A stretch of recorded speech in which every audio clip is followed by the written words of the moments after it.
Hello everyone, welcome to our class. In today's lecture, we're going to talk about animal tissue. Previously, we have discussed about different types of plant tissue, that simple permanent, complex permanent, and protective tissue and meristematic tissue. So, in the case of the plant, there were different types of tissue which were capable of division, or the tissues which were not capable of division. In the case of animals, there is no such type of categorization on the basis of the division. Okay, so let's start with the basic introduction of the animal tissue. Now, in the case of animals, when we talk about the movement of the body which happen, like if I'm going to take an apple and bite it and then chew it, okay, I want to do jogging, exercise, I am going to think something, I'm going to write something. So that all the functions which are performed, they are performed by different specialized cells. Okay, different specialized group of the cells. So on the basis of the functions they perform, they are categorized into 4 different types. Got it? As we used to talk about the level of organization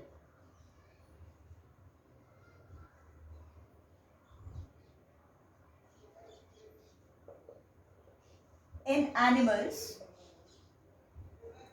So as we'll be moving from the cell, which is the smallest level of organization, cell, then tissue, organ, organ system, and the organism. In this way, when we will be moving from cell to the organism, the complexity is going to increase. Okay, as we will be moving from the cell to the upper hierarchical order. Fine. So the complexity of an organism, of that particular structure, increases. They become specialized, more specialized to perform specific function. Got it? So let's start with the animal tissue.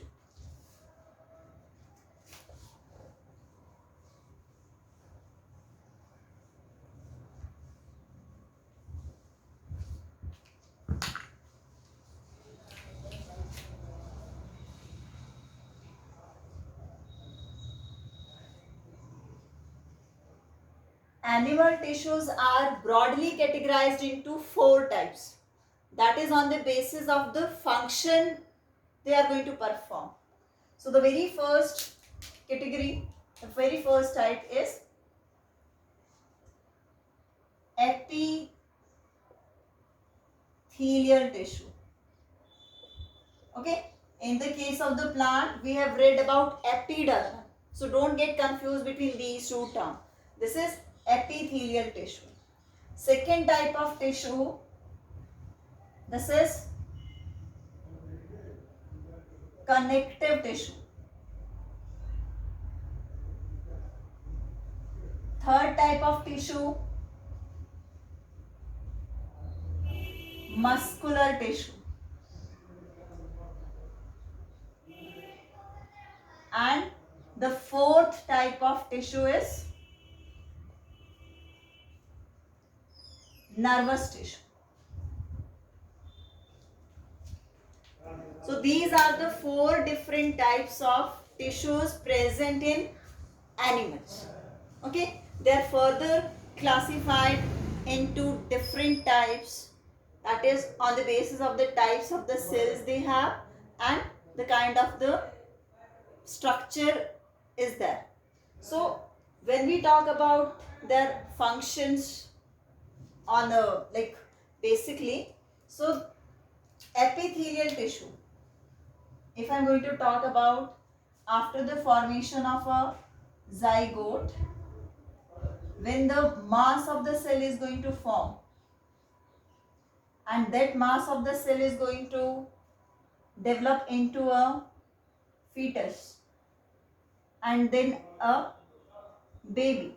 So during this particular development time, the very first tissue which is going to form, that is the epithelial tissue. Okay, during the embryonic stage, the tissue which is formed at the first, that is the epithelial tissue. Rest are going to form later on. Got it?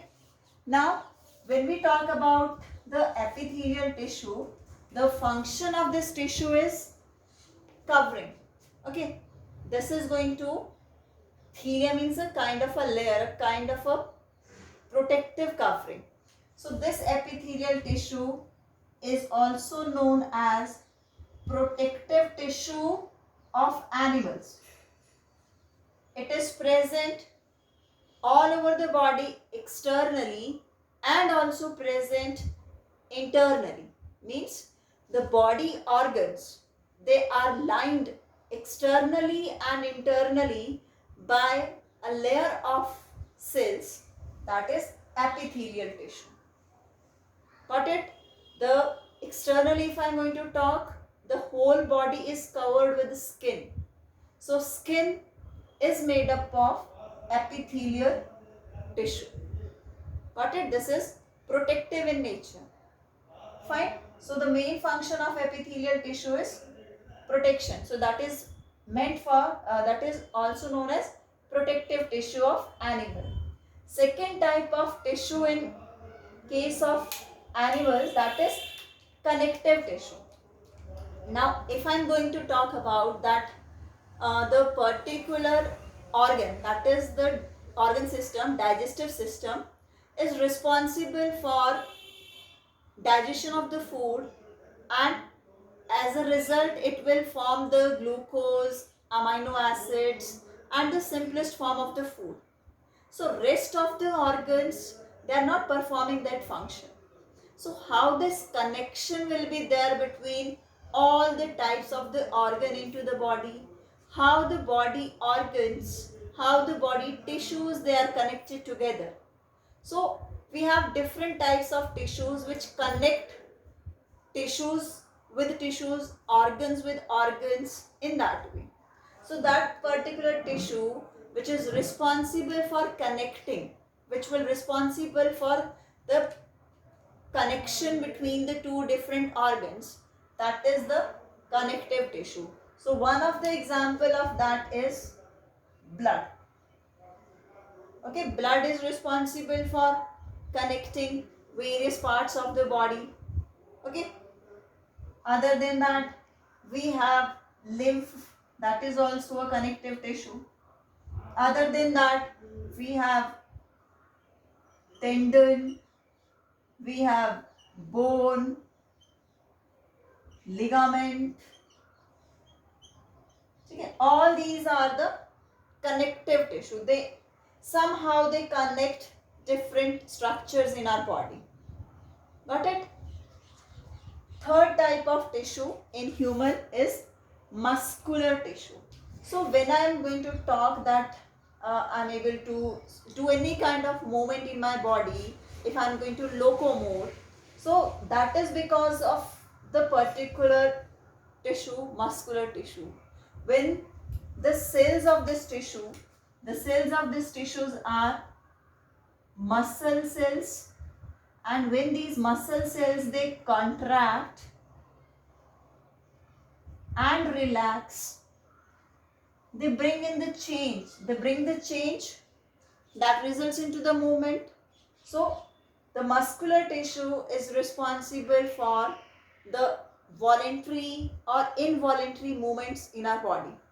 Okay, in grade 7th we have read about that our alimentary canal show a type of the movement through which the food is pushed from the mouth part to the whole alimentary canal. So that movement is also because of the muscular tissue. Got it? The heart used to pump the blood, so that contract, relax, That rhythmic movement is also because of the muscular tissue. Got it? So the muscular tissue is responsible for the movements in the body. Next and the last type, that is the nervous tissue.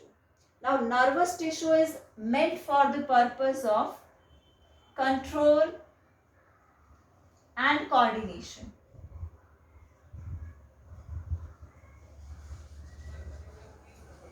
Okay, so as we have the brain, we have the spinal cord that is made up of the neurons, nerve cells. So that responsible for controlling the activities and to coordinate the different activities in our body. In that way, all these tissues, they are going to function together to work in a proper manner.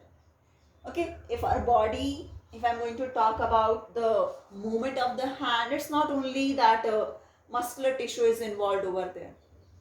There, the covering of this is with the epithelium, that is the skin. Under the skin, we have areolar tissue. Under that, we have muscular tissue. Okay, and that muscular tissue may have received the nerve impulses. So collectively, ठीक है, चारों tissues के आपस में coordinate करने से we are capable of performing the different functions. Got it? So in our next lecture we will talk about epithelial tissue. Thank you.